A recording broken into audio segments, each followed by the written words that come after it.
अस्सलाम dear students. 10th class बेटा biology का चैप्टर नंबर हम सेकंड 11 स्टार्ट करने वाले हैं, जिसका नाम बेसिकली है होम्योस्टेसिस। अच्छा बेटा, ये जो चैप्टर है इसमें वर्ड जो चैप्टर का नेम है उसका मतलब है कि हमने बॉडी की इंटरनल कंडीशंस को मेंटेन करना है with respect to external conditions at equilibrium. ठीक है, यानी इंटरनल कंडीशंस में कोई चेंज नहीं आनी चाहिए, चाहे एक्सटर्नल कंडीशन जितनी मर्जी चेंज हो जाए। अगर हम अपनी इंटरनल कंडीशन को मेंटेन कर पाते हैं तो इसको हम क्या बोलते हैं? Homeostasis. The maintenance of internal conditions of the body with respect to external condition known as homeostasis. For example, अगर हमारी बॉडी का टेम्परेचर लेट कर लें विच इज 37 डिग्री। अच्छा याद रखिएगा, ये ऑप्टिमम टेम्परेचर है। ठीक है, ये ऑप्टिमम टेम्परेचर है, वो टेम्परेचर जिस पे एंजाइम्स ज़्यादा वार्म करते हैं। अच्छा याद रखें, हमारी बॉडी में जो टेम्परेचर की रेंज है ना वो 36.1 degree Celsius up to 37.8 degree Celsius एक रेंज है। यानी ये एक रेंज है जिसके दरमियान में टेम्परेचर को मेंटेन किया जाता है। इस दरमियान में, यानी ये जो लिमिट है ना, इसके दरमियान में कहीं पे भी टेम्परेचर आ जाए तो वो नॉर्मल टेम्परेचर ही कंसीडर किया जाएगा। अब यहाँ पे हम बात करते हैं, अगर टेम्परेचर लो हो जाए, फॉर एग्जांपल अगर 36.1 से लो टेम्परेचर हो जाए, डिक्रीज हो, then what will happen in our body to maintain the normal temperature. तो क्या होगा बेटा, याद रखें, जब भी टेम्परेचर कम होता है, जैसा कि सर्दियों में होता है, तो हमारी बॉडी जो है वो 2-3 मैकेनिज्म स्टार्ट करती है, जिसमें एक मैकेनिज्म है शीवरिंग मैकेनिज्म, शीवरिंग हीट प्रोडक्शन। इस दौरान क्या होगा, हमारी जो बॉडी के मसल्स हैं वो शिवरिंग स्टार्ट करेंगे। ठीक है, कांपना शुरू करेंगे, ट्रैवलिंग स्टार्ट करेंगे, जिससे क्या होगा कि वो शिवर की वजह से हीट प्रोडक्शन स्टार्ट हो जाएगी। Number 1। Number 2, metabolical heat production, यानी मेटाबॉलिज्म ज़्यादा कर दिया जाएगा, मेटाबॉलिज्म इंक्रीज, उससे हीट ज़्यादा पैदा होगी। And number 3, vasoconstriction. Vasoconstriction किसे कहते हैं बेटा? Vaso mean vessel, constriction mean narrow कर देना, यानी तंग कर देना, यानी ब्लड वेजल्स को तंग कर दिया जाएगा ताकि ब्लड फ्लो को क्या किया जा सके? To reduce blood flow, to reduce blood flow towards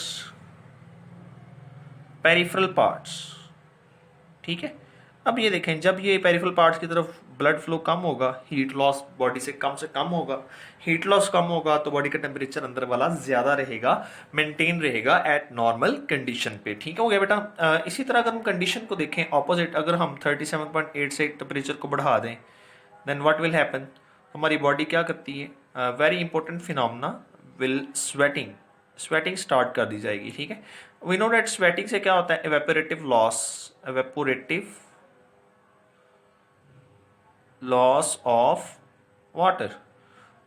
एवेपोरेटिव loss के नतीजे में क्या होता है? Cooling effect. क्या पता होगा? कूलिंग इफेक्ट, जिससे बॉडी का टेम्परेचर क्या कर लिया जाएगा? दोबारा नॉर्मल पे ले आएंगे। ठीक हो गया बेटा, यानी हमने अपनी इंटरनल कंडीशंस को मेंटेन करना है, ये बात याद रख लें। ठीक हो गया। एक और हम कह सकते हैं फिनोमेना स्टार्ट किया जा सकता है, वेजो डायलेशन। बेटा वेजो डायलेशन उसके ऑपोजिट टर्म है, जिसमें क्या होगा कि जो ब्लड वेजल्स हैं उसको डायलेट कर दिया जाएगा, जिससे क्या होगा? To increase blood flow. Blood flow क्या हो जाएगा? ज़्यादा हो जाएगा। जितना ब्लड फ्लो ज़्यादा होगा बेटा, हीट लॉस उतना ही ज़्यादा, और अल्टीमेटली जितना हीट लॉस होगा बॉडी से, हम कह सकते हैं हम बॉडी के टेम्परेचर को दोबारा नॉर्मल टेम्परेचर पे ला सकते हैं। ठीक है, यानी इंटरनल कंडीशंस को क्या करना है? हमने मेंटेन करना है। ठीक होगा बेटा। इसी तरह यहाँ से एक और डेफिनेशन भी लिखी जा सकती है, the protection of internal environment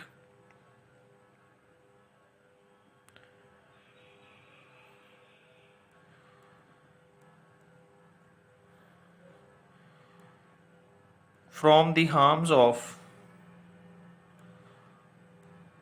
fluctuation in external environment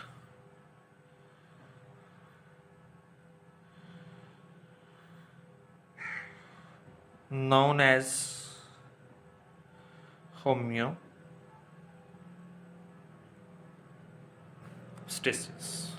तो ये बेटा हमारे पास होम्योस्टेसिस आ गया। क्लियर हुआ कॉन्सेप्ट? उसके बाद बात करते हैं होम्योस्टेसिस की 3 एग्जांपल्स हैं, ये thermo regulation, osmo regulation and excretion. Simply कहूँ, अगर हम मेंटेन करेंगे the maintenance of internal body temperature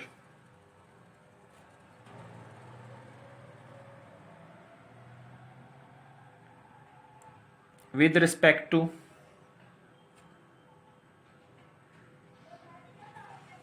external temperature known as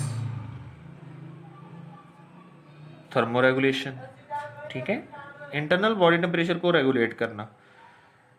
इसी तरह ऑस्मोरेगुलेशन की बात करें तो बेटा साल्ट्स एंड वाटर, इसकी कंसंट्रेशन को मेंटेन करना वो ऑस्मोरेगुलेशन है। जैसे फॉर एग्जांपल अगर हमारे पास हाइपोटोनिक इन्वायरमेंट है तो उसमें वाटर को एक्सक्रीट किया जाएगा, excrete water in hypotonic environment. बेटा ऐसा इन्वायरमेंट जिसमें ऑलरेडी वाटर ज़्यादा हो, हाइपोटोनिक इन्वायरमेंट। या हम कह सकते हैं एक्सक्रीट साल्ट्स, साल्ट्स को एक्सक्रीट करना, किसके अंदर साल्ट्स एक्सक्रीट किए जाएंगे, इन हाइपरटोनिक इन्वायरमेंट। एक्सक्रीट साल्ट्स इन हाइपरटोनिक इन्वायरमेंट। ठीक है, नाइन्थ क्लास में बेटा चैप्टर 4 में ये आर्टिकल पढ़ा था हमने, हाइपरटोनिक, हाइपोटोनिक, आइसोटोनिक। तो ये कॉन्सेप्ट वहां से लिया गया है। Excretion, removal of metabolical waste particularly of nitrogenous in nature।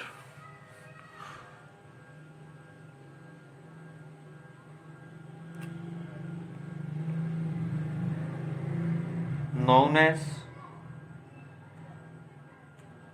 excretion, यानी मेटाबॉलिकल वेस्ट को रिमूव करना एक्सक्रीशन कहलाता है। ठीक है, जैसे फॉर एग्जांपल हम कह सकते हैं removal of ammonia, urea and uric acid. ठीक है, for example removal of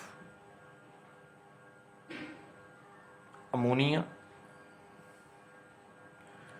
urea and uric acid. तो ये था बेटा हमारा आज का आर्टिकल। हमने जनरल इंट्रो पढ़ा चैप्टर का, होम्योस्टेसिस क्या है, maintenance of internal conditions of body with respect to external conditions. ठीक है, उसके बाद हमने उसकी एग्जांपल पढ़ी कि हम अगर टेम्परेचर की एग्जांपल लेके चलें कि हम उसको रेगुलेट करना चाहते हैं तो उसके लिए हमें क्या करना पड़ेगा। अगर तो बहुत ज़्यादा टेम्परेचर बॉडी का हो चुका है, जैसे गर्मियों में होता है बॉडी का टेम्परेचर बढ़ जाता है, उसको मेंटेन किया जाता है, तो उससे जो है वो हम क्या करेंगे, स्वेटिंग स्टार्ट हो जाएगी, अल्टीमेटली वेजोडाइलेशन होगी, हीट लॉस बॉडी से ज़्यादा हो जाएगा, जिसकी वजह से क्या हो सकता है, टेम्परेचर को रेगुलेट किया जा सकता है। या फिर हमने डिस्कस किया कि अगर सपोज बॉडी का टेम्परेचर जो है वो नॉर्मल से कम हो जाए, देन हमें क्या करना पड़ेगा। तो बेटा हमने ये कहा था जब बॉडी का टेम्परेचर नॉर्मल से कम हो जाएगा तो उसके नतीजे में शिवरिंग हो जाएगी स्टार्ट, उससे हीट पैदा होगी, मेटाबॉलिज्म से हीट पैदा होगी, इसके अलावा वेजो कंस्ट्रिक्शन। इसके अलावा हमने एग्जांपल्स में पढ़ी thermo regulation, osmo regulation, excretion. Thermo regulation में टेम्परेचर को रेगुलेट करेंगे, ऑस्मो रेगुलेशन में साल्ट्स एंड वाटर को रेगुलेट करेंगे, और एक्सक्रीशन में हम बॉडी में मेटाबॉलिज्म के नतीजे में होने वाले जो वेस्ट प्रोडक्ट पैदा होते हैं उनको हम क्या करेंगे, बॉडी से एलिमिनेट करेंगे। तो ये था आज हमारा आर्टिकल। हमारा इंशाल्लाह नेक्स्ट आर्टिकल जो है वो होम्योस्टेसिस इन प्लांट्स होगा, वो इंशाल्लाह नेक्स्ट वीडियो लेक्चर में डिस्कस करेंगे। यहाँ तक बेटा कोई क्वेश्चन हो तो पूछ लीजिएगा।